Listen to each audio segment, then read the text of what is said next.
મહાદેવ કેમ છે વિદ્યાર્થી મિત્રો? મજામાં? અત્યાર સુધી આપણે ફિઝિક્સમાં 2 ચેપ્ટર પૂરા કર્યા હે ને. સેકન્ડ પાર્ટમાં રે ઓપ્ટિક્સ અને વેવ ઓપ્ટિક્સ આપણે જોઈ ગયા, બરાબર. વેટેજ વાઇઝ જોવા જઈએ તો પહેલું ચેપ્ટર રે ઓપ્ટિક્સ 9 માર્કનું હતું, વેવ ઓપ્ટિક્સ 11 માર્કનું છે આપણે ગુજરાત બોર્ડ પ્રમાણે. ટોટલ 20 માર્કનું ફિઝિક્સ પૂરું થઈ ગયું એવું કહી શકાય. પણ હવે તમને ખબર છે કે આવનાર સમયમાં રાઈટ એક્ઝામમાંથી કેટલો સિલેબસ મતલબ બાદ કરે ને એ બધું હજી ચિંતાનો વિષય છે. પણ એ જ્યારે આવે ત્યારે આપણે તૈયારીમાં રહેશું, આપણે આપણા ફ્લોમાં રહેશું, બરાબર. શાંતિથી મસ્તી કરતાં કરતાં ભણશું, હે ને, આનંદથી ભણશું અને પ્રયત્ન કરીએ કે આપણો સમય ન બગડે, બરાબર. આપણે જે મહેનત કરીએ છીએ એ મહેનતનું આપણને પૂરતું વળતર મળે, બરાબર. ત્યાર પછીનું લિંક્ડ ચેપ્ટર, મતલબ લિંક્ડ તો ન કહી શકાય, બટ આગળ એની ચર્ચા થઈ ગઈ તો તમને તાજું હશે બધા ફંડા.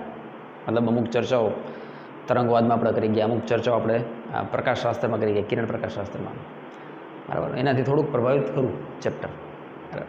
તો લિંકમાં સ્ટાર્ટ કરશું, રાઈટ.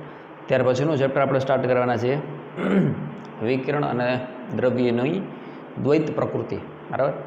તમારું એનસીઈઆરટી ગુજરાત બોર્ડનું 11મું ચેપ્ટર આજે આપણે સ્ટાર્ટ કરશું, બરાબર. એકદમ ઇઝી ચેપ્ટર, એકદમ. અમુક ગણતરીના સૂત્રનો જ ઉપયોગ, એક જ સૂત્ર બેઝડ દાખલા પૂછાશે. ઇવન જેડીબલી નીટમાં પણ, જેમ આની પહેલાં ઘણા વિદ્યાર્થીઓને મને પર્સનલમાં મેસેજ આવે કે સર જે રીતે આપણે વેવ ઓપ્ટિક્સ તૈયાર કર્યું ને, કે આપણે થિયરી કરતા જાય એટલે એનસીઈઆરટીના ફંડા ક્લિયર થતા જાય અને જેનીટના ક્વેશ્ચન પણ અમે ઇઝીલી એટેમ્પ કરી શકીએ છીએ. તો બસ એ રીતે જ કંઈક આપણે આ ચેપ્ટરને પણ સ્ટાર્ટ કરશું, રાઈટ. એકદમ ઇઝી ચેપ્ટર. અત્યારના કરંટ વેઇટેજ પ્રમાણે જોવા જઈએ તો લગભગ 6 માર્કનું ચેપ્ટર છે આ, બરાબર છે. લગભગ 3 તો એમાંથી એમસીક્યુ પૂછાશે અને દરેક વિદ્યાર્થીને આવડશે, પછી ક્યાં વાત છે, બરાબર. 3 થી 4 ઇમ્પોર્ટન્ટ ટોપિક છે. પહેલાં ચેપ્ટરનો ઓવરવ્યૂ ચર્ચા કરશું. આજે બહુ કંઈ ખાસ ચર્ચા નહીં કરીએ, બટ એનું બેકગ્રાઉન્ડ બાંધીશ, કે એનું ચેપ્ટરનું બેકગ્રાઉન્ડ બાંધીશ કે જેનાથી તમને મજા આવે, રાઈટ. સારું. પછી જેમ જેમ ક્રમ બાય ક્રમ વિડીયો આવતો જાય એમ તમારા કોન્સેપ્ટ, ફંડા અને સિલેબસ આગળ આવતો જાય, મજા આવશે, રાઈટ. ઓકે. તો મહાદેવનું નામ લઈને ચાલુ કરી દઈએ, રાઈટ. પવિત્ર શ્રાવણ માસ શરૂ થઈ ગયો છે, તો આપ સર્વે વિદ્યાર્થી મિત્રોને શ્રાવણ માસની હાર્દિક શુભેચ્છા. ક્યાં વાત એ કે સર તમને પણ મને સાંભળવાનું, હે ને. વિડીયો જોવો એટલે તરત બોલશો સર તમને પણ, તો સાંભળી લીધું. Okay. So mark the title as chapter 11th, dual nature of radiation and matter, બરાબર. ડ્યુઅલ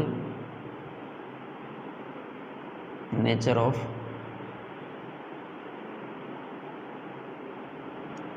રેડિયેશન એન્ડ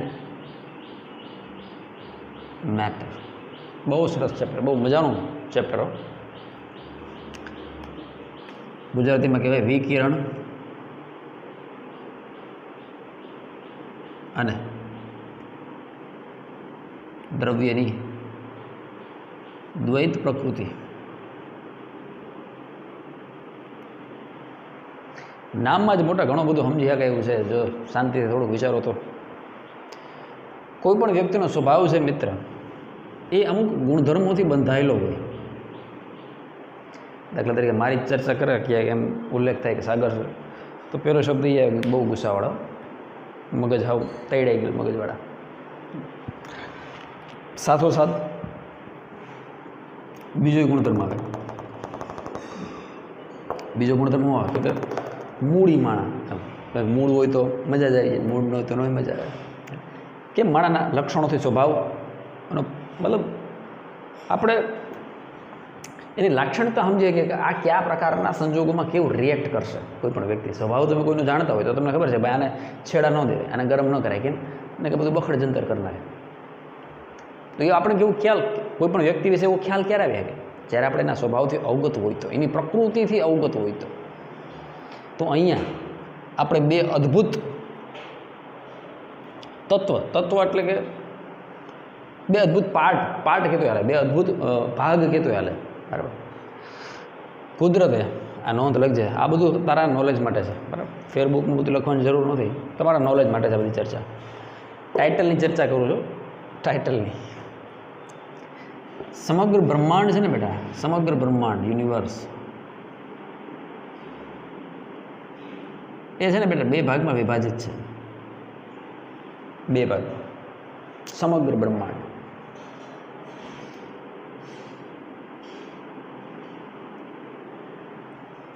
કાં તો એ મેટર હોઈ શકે, મેટર,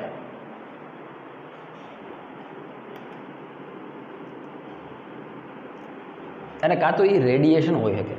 બસ, ત્રીજી કોઈ કેટેગરી જ નથી.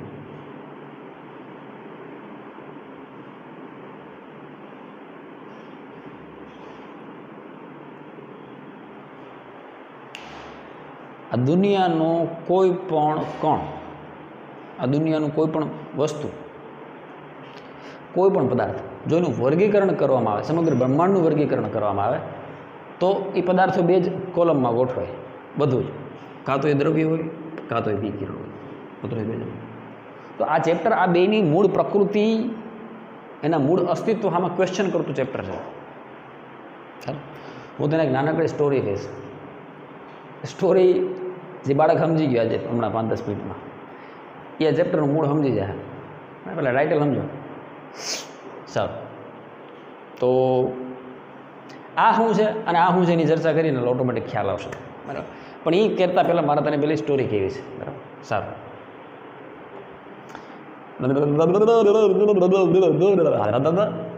બરાબર, એ આ શું હતું? બસ એમ જ, એમ થાય, એવું કે એમ स्टोरी में हम लेते हैं स्कूल का उदाहरण. स्कूल में हम 2 सब्जेक्ट की बात करेंगे भाई आज. ज़रा ध्यान से सुनो बेटा, ज़रा गौर से सुनो, मज़ा आएगा. सब्जेक्ट છે સંસ્કૃત અને અહીંયા છે ઇંગ્લિશ. સંસ્કૃત ભણાવે છે સુકન્યા મેડમ. કોણ ભણાવે? સુકન્યા મેડમ. ઇંગ્લિશ ભણાવે છે મારી મેડમ. કોણ ભણાવે છે? મારી મેડમ. સંસ્કૃત કોણ ભણાવે? સુકન્યા મેડમ. ઇંગ્લિશ કોણ ભણાવે? મેરી મેડમ. સારું, આખી સ્કૂલમાં બધાને ખબર છે કે ભાઈ સુકન્યા મેડમ બહુ સારું સંસ્કૃત ભણાવે, super, state of the art. એ જ રીતે સ્કૂલવાળાઓને એ બી ખબર છે કે ઇંગ્લિશ મેરી મેડમ જેવું ન થાય, બહુ સરસ ભણાવે. સારું, હવે એક્ઝામ ટાઈમ છે, જો એક્ઝામ ટાઈમ.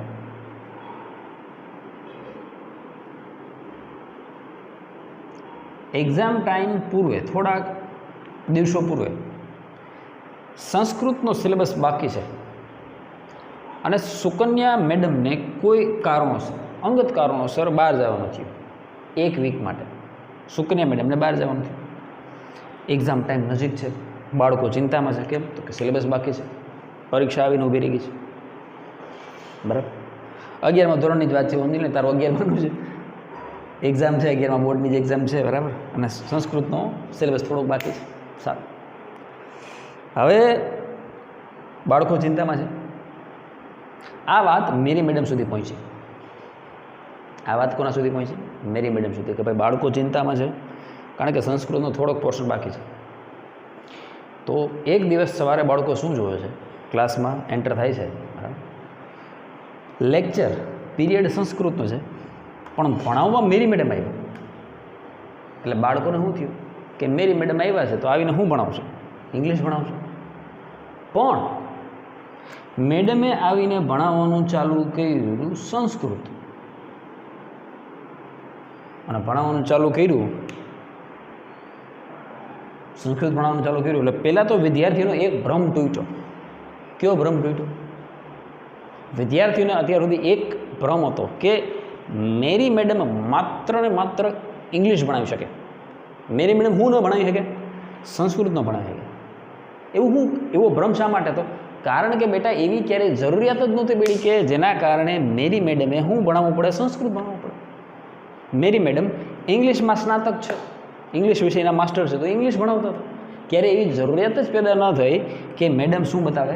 સંસ્કૃત વિષયનું એનું પોતાનું જ્ઞાન બતાવે. એવો મોકો જ એને નહોતો મળ્યો. હવે મોકો મળ્યો તો એણે બતાવ્યું સંસ્કૃત. છોકરાઓનું કામ રડી ગયું. એક્ઝામ ટાઈમમાં મેડમે સંસ્કૃતનો સિલેબસ પૂરો કરાવી દીધો. તો ત્યારે વિદ્યાર્થીઓને એ ખ્યાલ આવ્યો કે મેરી મેડમ ઇંગ્લિશ તો ભણાવે જ છે, ઉપરાંત સંસ્કૃત પણ ભણાવે છે. મેરી મેડમ પાસે ઇંગ્લિશનું નોલેજ તો છે, સાથોસાથ સંસ્કૃતનું પણ નોલેજ છે. 11મું સરસ પૂરું થઈ ગયું. 12માનો વારો. 12માના એન્ડ ટાઈમ પર, 12મામાં એક્ઝામ ટાઈમ પૂર્વે ઇંગ્લિશનો સિલેબસ થોડોક બાકી હતો. છોકરાઓને બાકીની અડધી વાર્તા જાતે આપોઆપ સમજાઈ જાય. ઇંગ્લિશનો સિલેબસ બાકી હતો. હવે બાળકો ટેન્શનમાં, ઇંગ્લિશનો સિલેબસ બાકી, 12મા બોર્ડની એક્ઝામ છે. હવે હું તો કે આ વાત કેને ખબર પડી? સુકન્યા મેડમના કાને પડી. તો સુકન્યા મેડમને એ વાતે કાને પડી એટલે મેડમને એવું થયું કે બાળકો ચિંતામાં છે, ચાલે નહીં. તો મેડમ ક્લાસમાં આવ્યા. સ્વાભાવિક છે, મેડમ ક્લાસમાં આવશે. કોણ? સુકન્યા મેડમ ક્લાસમાં આવશે એટલે બાળકોને એમ છે કે મેડમ આવીને શું ભણાવશે? તો કે સંસ્કૃત ભણાવશે. પણ મેડમે ભણાવ્યું શું? ઇંગ્લિશ ભણાવ્યું. ત્યારે બાળકોનો બીજો ભ્રમ પણ તૂટ્યો. પહેલો ભ્રમ ક્યારે તૂટ્યો? જ્યારે મેરી મેડમે સંસ્કૃત ભણાવ્યું ત્યારે બાળકોનો પહેલો ભ્રમ તૂટ્યો. બાળકોનો બીજો ભ્રમ ક્યારે તૂટ્યો? જ્યારે સુકન્યા મેડમે શું ભણાવ્યું? અંગ્રેજી ભણાવ્યું. કારણ કે ત્યાં સુધી બાળકોને એવું જ હતું કે સુકન્યા મેડમ તો શું ભણાવશે? ખાલી સંસ્કૃત ભણાવશે. બાળકોને એ ખ્યાલ નહોતો કે મેડમ ઇંગ્લિશનું નોલેજ પણ ધરાવે છે. હવે એક વસ્તુ સમજો તમે, આ પોઈન્ટ સમજવાનો છે. એવરી રૂટીન ડેમાં, એવરી રૂટીન ડે એટલે આનો શાળાનો, બરાબર? એવરી રૂટીન ડેમાં મેરી મેડમ પાસેથી શું અપેક્ષા કરવામાં આવે? રૂટીન ડેમાં મેડમ ઇંગ્લિશ ભણાવશે. દર વખતે કાંઈ સુકન્યા મેડમ બહાર જઈને સિલેબસ અધૂરો રહી જાય, એ એવરીડે રૂટીન નથી બેટા. મેરી મેડમે એનો દ્વૈત પ્રકૃતિ, બીજી દ્વૈત એટલે બીજી પ્રકૃતિ ક્યારે બતાવી? જ્યારે અમુક સંજોગો એવા થયા ત્યારે એમને એ બતાવવાનો વારો આવ્યો. એવું નથી થતું. તો નોર્મલ રૂટીન લાઈફમાં તો મેરી મેડમ શું ભણાવે છે? ઇંગ્લિશ જ ભણાવે છે. અને એમાં મેરી મેડમ હેપી છે. એ જ રીતે સુકન્યા મેડમ પાસેથી પણ એવરી ડે રૂટીનમાં આપણે શું અપેક્ષા કરીએ કે ભાઈ મેડમ સંસ્કૃત જ ભણાવે છે, એમાં કોઈ ઇસ્યુ જ નથી. રોજ આવા ચમત્કારનો દિવસ આવતો નથી. આ તો ક્યારે બેટા? તો કે વિશિષ્ટ સંજોગોમાં એવું બન્યું કે સુકન્યા મેડમ પણ ઇંગ્લિશ જાણે છે. આપણે ખ્યાલ આવ્યો. કોન્સેપ્ટ પકડાય છે બેટા? આવે છે. એક નાનકડી વાર્તા છે પણ બહુ પરફેક્ટ વાર્તા બનાવી છે આના માટે. હવે સાંભળ. વિકિરણ અને દ્રવ્યની દ્વૈત પ્રકૃતિનો મતલબ હવે તને ખ્યાલ આવવો જ હોય કે અમુક ગુણધર્મ જે વિકિરણના છે એ કેની પાસે છે? તો કે એ દ્રવ્ય પોતે ધરાવે છે. અને અમુક ગુણધર્મ જે દ્રવ્યના છે એ કોણ ધરાવે છે? તો કે એ વિકિરણ ધરાવે છે. તો આને કહેવાય વિકિરણ અને દ્રવ્યનો દ્વૈત સ્વભાવ અથવા એની દ્વૈત પ્રકૃતિ અથવા સ્વભાવ. આપણી જૂની ચોપડીમાં સ્વભાવ નામ હતું, વિકિરણ અને દ્રવ્યનો દ્વૈત સ્વભાવ. એનસીઆરટીમાં ગુજરાતી કીધું નામ ફેરી નાખ્યું છે, વિકિરણ અને દ્રવ્યની દ્વૈત પ્રકૃતિ. પણ આવે છે આમ ફિલિંગ આવે છે કે નથી આવતી? એ કે સાહેબ ફિલિંગ ઉભરા મારે સાહેબ કે વાત જવા દો, હે ને? આ એક સ્ટોરી યાદ રાખ એટલે તને ટાઇટલ ક્લિયર થઈ ગયું. ડ્યુઅલ નેચરમાં આપણે શીખવાનું શું છે ઉતરે પેજમાં.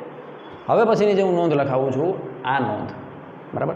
એમાં હું તને વર્ગીકરણ કરીશ કે ભાઈ જે કોઈ રેડિયેશન છે, બરાબર, જે કોઈ વિકિરણ છે એની પાસે ક્યાં ક્યાં ગુણધર્મ છે આપણે લિસ્ટ તો કરવું પડે ને કે ભાઈ સુકન્યા મેડમને આવડે શું, એ તો આપણે ખબર હોવી જોઈએ ને. એ જ રીતે આપણે મેરી મેડમને શું આવડે ખબર હોવી જોઈએ. પછી બેને ઇન્ટરચેન્જ કરશું, એક્સચેન્જ કરશું. સારું. બધાય ગુણધર્મો નહીં પણ અમુક ગુણધર્મ, બધાય ગુણધર્મો નહીં પણ અમુક ગુણધર્મ. રેડી? વાહ ભાઈ વાહ. તો આટલી ચર્ચા પછી બેટા તને એટલો તો ખ્યાલ આવી ગયો કે ચેપ્ટરમાં આપણે શીખવાનું શું છે? તો કે આપણે એવી પ્રકૃતિ જે એની મૂળ પ્રકૃતિ કરતાં કેવી છે થોડીક અલગ, એ પ્રકૃતિની ચર્ચા કરવી છે. ક્યાં વાત છે?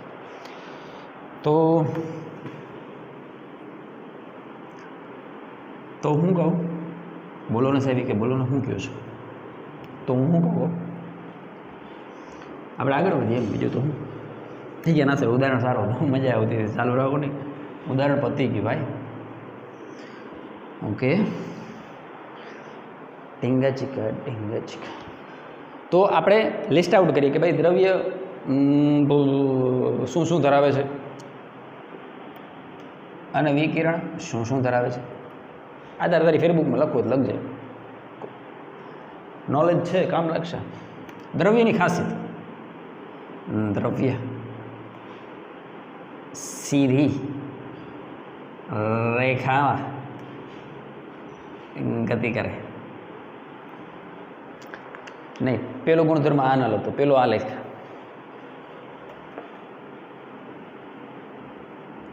દ્રવ્ય પાસે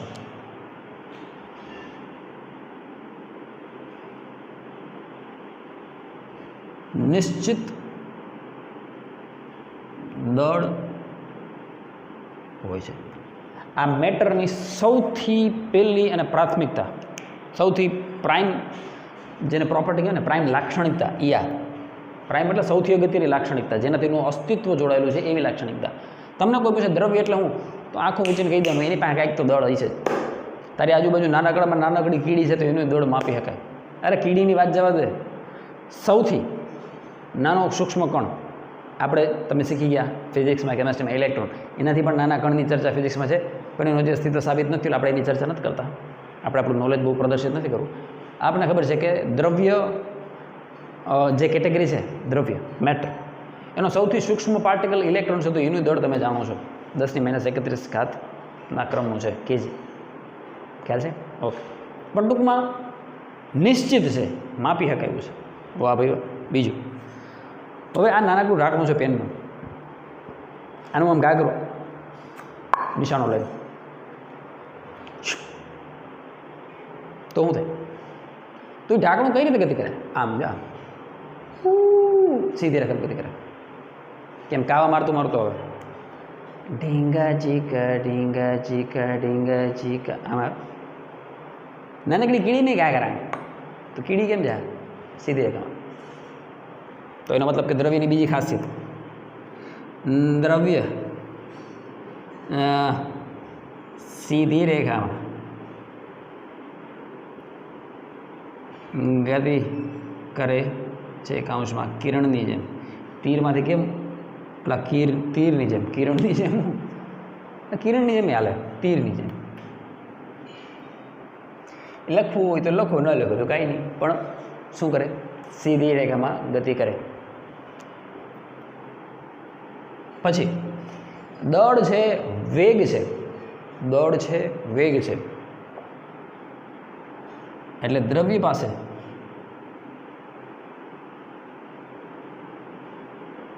નિશ્ચિત વેગમાન હોય છે. દ્રવ્યની તો એવી હજારો પ્રોપર્ટી છે, જેનો લિસ્ટ બની કે હજારો પ્રોપર્ટી, પણ એ બધી પ્રોપર્ટીની ચર્ચા નથી કરતો. એમાંથી અમુક એવી સિલેક્ટેડ કે જે મારે આ ચેપ્ટરમાં તમને સમજાવવાની છે, કે જેનો ઉપયોગ થાય એમ, એની ચર્ચા કરું છું. હા, એટલી જ પ્રોપર્ટી થોડી હોય દ્રવ્યની, ઘણી બધી પ્રોપર્ટી છે. એટલે આખું ચેપ્ટર તમે ભણી ગયા, થર્મલ પ્રોપર્ટીઝ ઓફ મેટર અને સોલિડ પ્રોપર્ટીઝ ઓફ મેટર બધું ભણી ગયા ને, ઘન પદાર્થના યાંત્રિક ગુણધર્મો બધું. એ કે હા, એવું સાંભળેલું તો છે, બસ સાંભળ્યું તો ઘણું એમ. નિશ્ચિત વેગમાન છે, દળ છે. દાખલા તરીકે એક ઇલેક્ટ્રોનનું દળ છે, હવે એને અમુક વેગથી અમુક વેલોસિટી તમે ફેંકો તો એની પાસે નિશ્ચિત મોમેન્ટમ હોવાનું, right? Okay okay okay okay okay આગે બઢો. Okay okay. ચોથું કઈ રીતે સમજાવીશ એટલે તમને ખબર, તમારો પ્રશ્ન છે સાહેબ. કેમ સમજાવ્યું અમારો પ્રશ્ન નથી સાહેબ, અમારો તો પ્રશ્ન છે ટાઈમપાસ કરવાનો, મજા કરવાનો, એ અમારો પ્રશ્ન થઈ ગયો, હે ને? નોટી. દાખલા તરીકે તું કેમેરામાં તને એવી સુવિધા આપવામાં આવી કે તમને ઈચ્છા પડી સાહેબને તમે ગોલી મારી શકો, બરાબર? અને એમાં દાખલા તરીકે મારું લકી ડ્રોમાં મારું નામ આવ્યું. ત્યાંથી કોઈ બાળક કેમેરામાંથી ગોલી મારે, ગોલી બુલેટ, બરાબર, અહીંયા લાગે એક્ઝેક્ટ હેડમાં, બરાબર વચ્ચે. અહીંયાથી લોહીની પિચકારી નીકળે, અહીંયાથી લોહીની પિચકારી નીકળે. પણ એ જ્યારે અહીંયા હિટ કરે તો ખંભામાંથી લોહી ન નીકળે યાર. અહીંયાથી થોડો લોહી નીકળે, ખંભામાંથી એક્ઝેક્ટ અહીંયા લાગે તો. એનો મતલબ કે દળ જ્યારે કોઈ સપાટી પર અથડાય તો એ એક નિશ્ચિત બિંદુ પર આઘાત કરે છે. પકડમાં આવે છે દળ, સમજાણું? મજા આવી ને? દળ એક સૂક્ષ્મ દળ છે જરા, એ જ્યારે કોઈ બીજી સપાટી પર અથડાય તો કઈ રીતે અથડાય? તો કે એક નિશ્ચિત બિંદુ પર શું કરે? આઘાત કરે. ન્યાયની અસર જોવા મળે. દાખલા તરીકે આખી સફેદ દિવાલ છે, આ સફેદ દિવાલ છે, તમારા હાથમાં કાળા કલરનો બોલ છે, કાળું ધબ્બું બનાવો છે, બરાબર? તો કાળા કલરનો બોલ તમે દિવાલમાં જ્યાં આ બોર્ડમાં જેમ મારો તૂટી નહીં જાય ને. હા, હું કહેતો હતો મારો તો અહીંયા કાળું ધાબુ થાય, આ લાગટ કાળા ધાબા થઈ જાય એવું થોડું હોય. એ સપાટીના એક નિશ્ચિત ભાગ પર શું કરશે? આઘાત કરશે. રેડી? તો લખો દ્રવ્ય સપાટી સાથે અથડાય ત્યારે નિશ્ચિત બિંદુ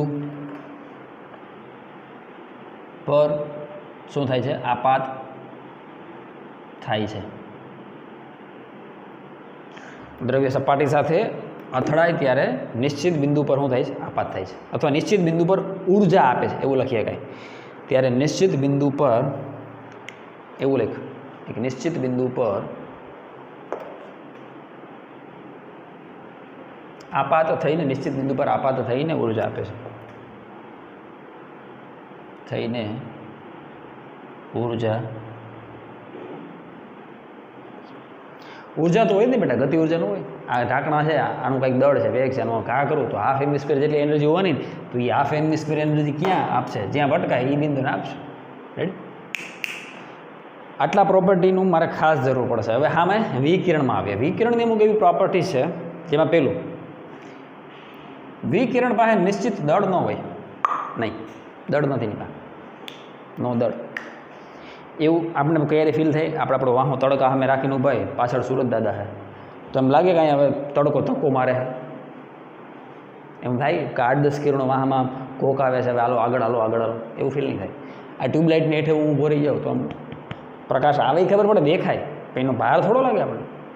દળ નથી વિકિરણ પાસે. તો વિકિરણ તો કે વિકિરણ પાસે નિશ્ચિત તરંગ લંબાઈ હોય. હા, આ છે ને બેટા, આભૂષણ છે, ઘરેણાં છે. લેડીઝ જેન્ટ્સ વિભાગનું કેમ અલગ અલગ એસેસરીઝ હોય ને, ઘરેણાં બધાને અલગ અલગ હોય. છોકરાઓને જોયું બુટીઓ પહેરીને રખડતા હોય, નાકમાં ઓલું કર્યું, એટલે રીબીનું બાંધીને, એવું છોકરા ન કરે, છોકરીઓ કરે. એની એવી એસેસરીઝ છે. ઉધરે બે ને તો ખબર પડે ને, જેવી કેટેગરી હોય એ પ્રમાણેના શોખ હોય, એ પ્રમાણેનું અપિરિયન્સ હોય. ઉતરે છે એમાં આ એક કેટેગરીની ચર્ચા થઈ, આ બીજી કેટેગરીની ચર્ચા છે. બરાબર? હા, તો હું કહેતો હતો, વિકિરણના આભૂષણની ચર્ચા કરી. એ એના મહત્વના અંગો છે એમ, ઘરેણાં.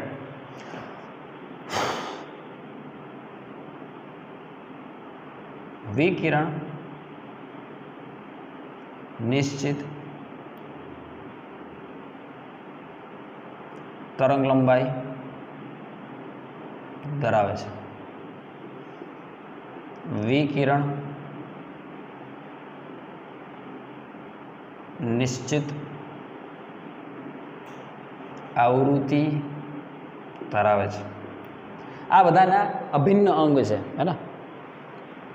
હવે વિકિરણ ગતિ કઈ રીતે કરે? તો છેલ્લું ચેપ્ટર આપણે જોઈ ગયા. શું જોઈ ગયા? તરંગ પ્રકાશ શાસ્ત્ર આખું જોઈ ગયા. તો જેમ દ્રવ્ય સીધી રેખામાં ગતિ કરે એમ તરંગ સીધી રેખામાં ગતિ નથી કરતું, પણ તરંગ હું વિકિરણ કયા સ્વરૂપે ગતિ કરે છે? તરંગ સ્વરૂપે ગતિ કરે છે. તો લોકો વિકિરણ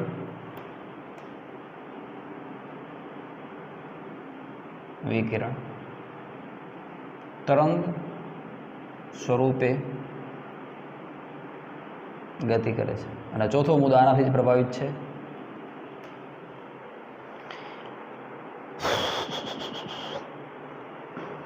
આનાથી પ્રભાવિત છે ચોથો મુદ્દો.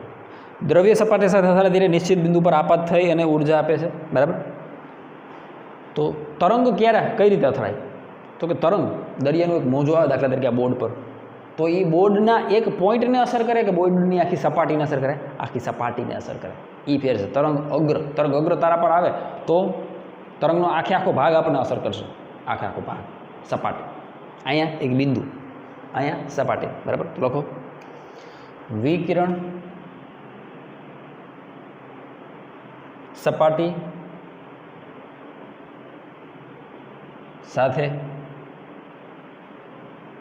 અથડાય ત્યારે નિશ્ચિત બિંદુની જગ્યાએ શું આવશે? નિશ્ચિત ક્ષેત્રફળ પર આપાત થઈને શું આપે છે? ઉર્જા આપે છે. ઉર્જા આપે છે. આ બંનેનો એક કોમન ગુણધર્મ છે, લખી નાખ. આ બંનેનો એક કોમન ગુણધર્મ છે.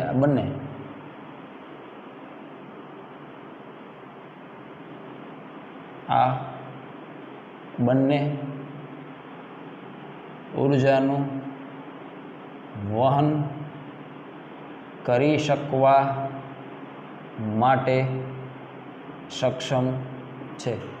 આ એકે મુદ્દાને લાઇટલી ન નહોતું બેટા. કોમ્પિટિટિવ એક્ઝામ માટે ઘણા બધા લોજિકલ ક્વેશ્ચન પૂછાઈ ગયા છે. હા, તો એક મુદ્દાને શાંતિથી સમજજે અને ગૌર કરજે કે સાહેબ આ કહે છે આમાં બધું મજાકમાં નથી લેવાનું. આ યાદ રાખવાનું છે. બે પાસે એવી ક્ષમતા છે બેટા કે બે ઉર્જાનું શું કરી શકે, વહન કરી શકે, તો જ આ તારા મારા માટે કામનું છે. બરાબર, રેડી? આને પોઝ કરીને લખવું હોય તો લખી લે બેટા. આ લખી લે, પોઝ કરતા ફટાફટ વિડીયોને.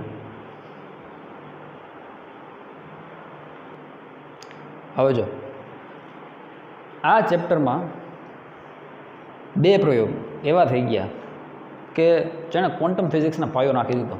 બરાબર, એ પ્રયોગોમાં એક પ્રયોગ એવો છે, એક ફોટો ઇલેક્ટ્રિક અસર આપણે ભણશું, એક ફોટો ઇલેક્ટ્રિક ઘટના ભણશું, જેણે વિકિરણનો દ્રવ્ય સ્વભાવ સાબિત કરી દીધો. બરાબર, અને એક ડેવિશન અને જર્મર અથવા ડેવિશન અને ગર્મર, અમુક ગર્મર બોલે, અમુક જર્મર બોલે. બરાબર, આપણામાં ચોપડીમાં જાય પછી નામ બોલશું.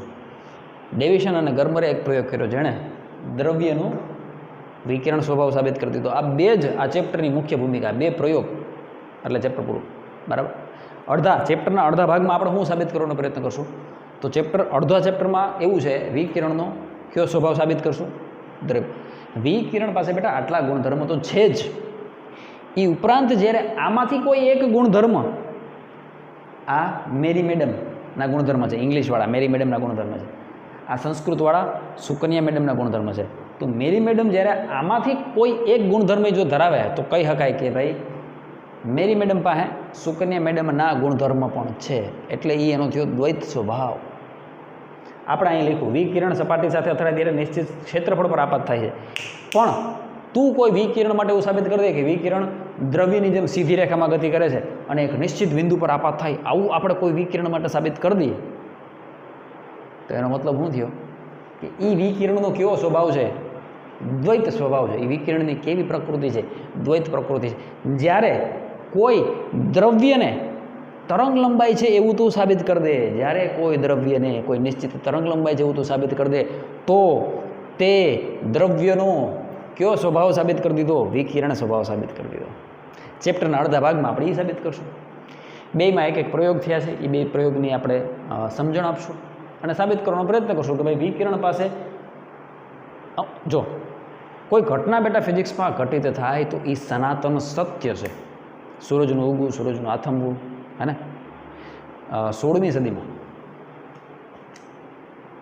સદીમાં 16th સેન્ચુરી ન્યૂટન સાહેબે એવું કીધું ફર્સ્ટ ટાઈમ એવું કીધું કે લાઇટ જે છે બેટા એ કયો સ્વભાવ ધરાવે છે? કણ સ્વભાવ, પાર્ટિકલ સ્વરૂપ છે. એને શું નામ આપ્યું હતું? યાદ છે કોઈને છોકરાઓને? ન્યૂટનના મત અનુસાર પાર્ટિકલ ક્યાં હતા? કોર્પ્યુસ્ક્યુલર થિયરી યાદ છે? અને એણે નામ શું આપ્યું હતું? કોર્પ્યુસેલ્સ. નાના નાના સૂક્ષ્મ પાર્ટિકલ કણ. ન્યૂટન સાહેબે પહેલી વખત એવું કીધું હતું. બરાબર, પાછળથી ખબર છે આ ખોટું પડ્યું. પછી 18મી સદીમાં થોમસ યંગે પ્રયોગ કરીને સાબિત કરી દીધું. થોમસ યંગે આપણે જોઈ ગયા ને બેટા આની પહેલાંના ચેપ્ટરમાં, વ્યતિકરણ વિવર્તન તો જ થાય જો પ્રકાશ કયા સ્વરૂપે છે? વિકિરણ એટલે કે તરંગ સ્વરૂપે, વેવ. રેડી? હા કે ના? તો 18th સેન્ચુરીમાં આપણે એવું સાબિત કરી દીધું. કોણ હતા? હ્યુજેન્સ અને થોમસ યંગ. આ બેયના એફર્ટથી આપણે એવું જાણવા મળ્યું કે ભાઈ લાઇટ જે છે, પ્રકાશ, એ કયો સ્વભાવ ધરાવે છે? વેવ સ્વભાવ ધરાવે છે. અને વિડીયોમાં આવે છે ને આ ભાગ આવે છે. સાહેબ તમે ચિંતા ના કરો સાહેબ. ઓ સાહેબ, ફોકસ બદલાઈ ગઈ સાહેબ કે આવે છે. બરાબર. તો જ આપણે શું સમજાવી શક્યા? વ્યતિકરણ, વિવર્તન, પછી ધ્રુવીભવન, આ બધું તો જ તો સમજાવી શકાણું. નકર આ ક્યાં સમજાવી શકાતું? કિરણ સીધી રેખામાં ગતિ કરે તો એ તો કિરણ પ્રકાશશાસ્ત્ર થઈ ગયું. બાકીની આ ઘટના આ બધી નહોતી સમજાય. 19મી સદીમાં એક genius state of the art, ખરેખર મને બહુ ગમે છે એ વ્યક્તિત્વ. કોણ સાહેબ કે કોણ કહું ભાઈ આપણા આઇન્સ્ટાઈન સાહેબ, આલ્બર્ટ આઇન્સ્ટાઈન, ગજબના પેજાબાજ. બરાબર. એમણે એવું સાબિત કરી દીધું કે આ બેની લડાઈ હતી એ અમુક અંશે સાચી છે. અમુક સંજોગોમાં એનો પાર્ટિકલ સ્વભાવ સાચો છે, અમુક સંજોગોમાં એનો તરંગ સ્વભાવ સાચો છે. પણ બેયને પકડીને બેહો કે આની પાસે આ જ સ્વભાવ છે એ ખોટું. એ બે પોતપોતાની રીતે કેવો સ્વભાવ ધરાવે છે? દ્વૈત સ્વભાવ ધરાવે છે. 1920 કે 21, મને એક્ઝેક્ટ યાદ નથી, કે 1905, એક્ઝેક્ટ આંકડો મને યાદ નથી, ચોપડીમાં આપ્યું છે એ અરસામાં, ટૂંકમાં 19મી સદીના સ્ટાર્ટિંગમાં. બરાબર. આલ્બર્ટ આઇન્સ્ટાઈન સાહેબે ફોટો ઇલેક્ટ્રિક અસરને સાબિત કરતી સમજૂતી આપી અને સાબિત કરી દીધું કે વિકિરણ પાસે કણ સ્વભાવ છે બેટા. નોબેલ પારિતોષિક એમને થોડું જોડે યાર. સાબિત કરી દીધું કે એની પાસે કણ સ્વભાવ પણ છે. કણ સ્વભાવ પણ છે એમ. કણ સ્વભાવ પણ છે. વિકિરણ પાસે જો આ જે કેટેગરી છે એની પાસે આ બધા ઘરેણા તો હોવાના, જેમાં ક્યાં નવી નવાઈ છે. પણ એ જ્યારે આમાંથી કંઈ ધરાવે તો એ એનો દ્વૈત સ્વભાવ. દ્રવ્ય પાસે આ બધા ઘરેણા તો છે જ, છે જ. તો એમાં નવી નવાઈ નથી. પણ એ જ્યારે આમાંથી કોઈ વસ્તુ ધરાવે તો કહેવાય કે હા એ નવી નવાઈ છે. એ નવી નવાઈ છે એટલે એ ફિઝિક્સમાં સ્થાન ધરાવે છે. સાયન્સમાં એનું મહત્ત્વ છે. ક્વોન્ટમ ફિઝિક્સ, ક્વોન્ટમ ઇલેક્ટ્રોનની તરંગલંબાઈ ગોતશું ગાંડા. ઇલેક્ટ્રોનની તરંગલંબાઈ, ઇલેક્ટ્રોન એટલે દ્રવ્ય, એની તરંગલંબાઈ મળે. વાસ્તવમાં તરંગલંબાઈ કેની હોય? તો કે વિકિરણની. તો આપણે ઇલેક્ટ્રોનની પણ તરંગલંબાઈ શોધશું. એ રીતે ચેપ્ટર આગળ હશે, મજા આવશે. ટૂંકમાં કહેવાનો મતલબ શું છે? બરાબર.